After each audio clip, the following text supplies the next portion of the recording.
it's one thing to get people to go to church or create a space of hospitality or relevance for them.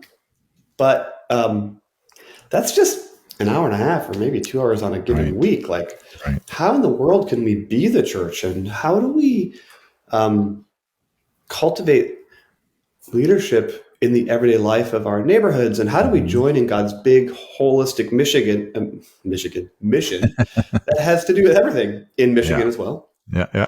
And that ended up becoming a whole different question. And I, at one point, was in a gathering of primarily church leaders, and someone who, again, some of your listeners might know, Michael Frost, who's an Australian missiologist and speaker. I've had him on the podcast. Yeah, so hopefully. Oh, fantastic! He's amazing. He's since become a dear friend. But at the time, he was, back in the day, he happens to have the gifts and skills to be a rock star mega church pastor. He really does.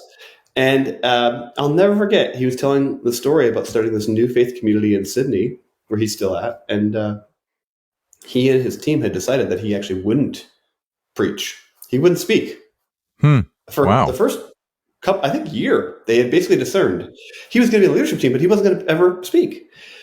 And the reason for that is that he was already somewhat well known in Australia, and he knew that he could draw a crowd.